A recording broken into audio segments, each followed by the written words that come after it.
Hai halo, salam sejahtera kepada seluruh rakyat Malaysia. Berita hari ini dipetik daripada malaysiakini.com bertajuk Laporan Siasatan Buku Tommy Thomas kini didedahkan.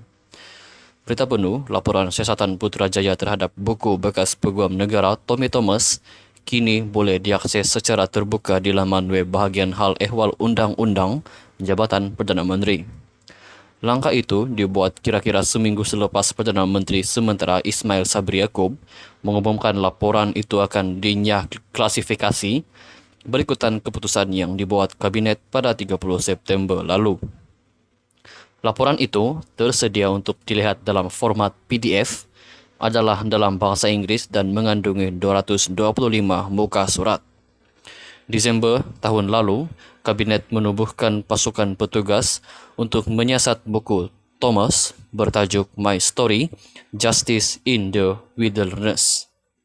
Buku itu merangkumi tugas Tommy sebagai Peguam Negara dari tahun 2018 sehingga tahun 2020.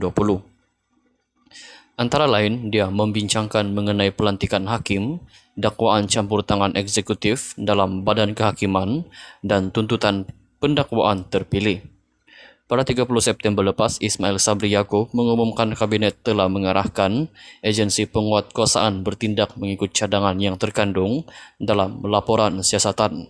Ini termasuk menyiasat Thomas di bawah Akta Hasutan 1948, Akta Rahsia Rasmi 1972, dan Akta SPRM tahun 2009. Sekian sahaja berita untuk hari ini. Kita jumpa lagi di video yang seterusnya. Stay safe, stay healthy, bye-bye.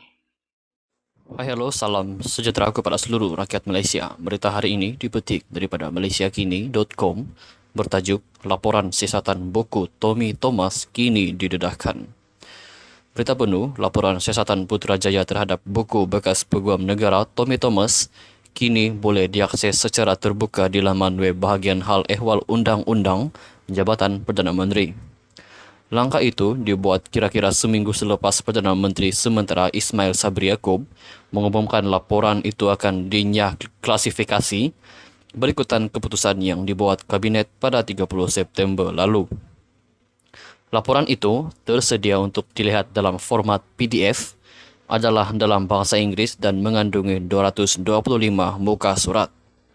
Disember tahun lalu, Kabinet menubuhkan pasukan petugas untuk menyiasat buku Thomas bertajuk My Story, Justice in the Wilderness. Buku itu merangkumi tugas Tommy sebagai Peguam Negara dari tahun 2018 sehingga tahun 2020. Antara lain, dia membincangkan mengenai pelantikan hakim, dakwaan campur tangan eksekutif dalam badan kehakiman, dan tuntutan pendakwaan terpilih. Pada 30 September lepas, Ismail Sabri Yaakob mengumumkan Kabinet telah mengarahkan agensi penguatkuasaan bertindak mengikut cadangan yang terkandung dalam laporan siasatan.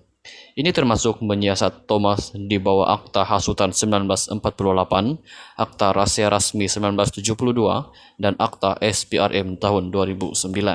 Sekian sahaja berita untuk hari ini. Kita jumpa lagi di video yang seterusnya. Stay safe, stay healthy, bye-bye. Hai halo, salam sejahtera kepada seluruh rakyat Malaysia. Berita hari ini dipetik daripada malaysiakini.com bertajuk Laporan Siasatan Buku Tommy Thomas kini didedahkan. Berita penuh, laporan siasatan Putrajaya terhadap buku bekas Peguam Negara Tommy Thomas kini boleh diakses secara terbuka di laman web bahagian hal ehwal undang-undang Jabatan Perdana Menteri. Langkah itu dibuat kira-kira seminggu selepas Perdana Menteri sementara Ismail Sabri Yaakob mengumumkan laporan itu akan dinyah klasifikasi berikutan keputusan yang dibuat Kabinet pada 30 September lalu. Laporan itu tersedia untuk dilihat dalam format PDF, adalah dalam bahasa Inggeris dan mengandungi 225 muka surat. Disember tahun lalu, Kabinet menubuhkan pasukan petugas untuk menyiasat buku Thomas bertajuk My Story, Justice in the Wilderness. Buku itu merangkumi tugas Tommy sebagai Peguam Negara dari tahun 2018 sehingga tahun 2020. Antara lain, dia membincangkan mengenai pelantikan hakim, dakwaan campur tangan eksekutif dalam badan kehakiman, dan tuntutan pendakwaan terpilih.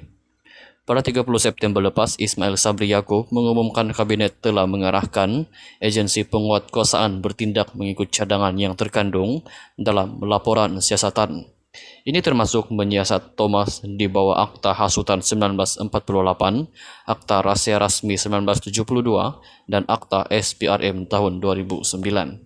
Sekian saja berita untuk hari ini. Kita jumpa lagi di video yang seterusnya. Stay safe, stay healthy, bye-bye.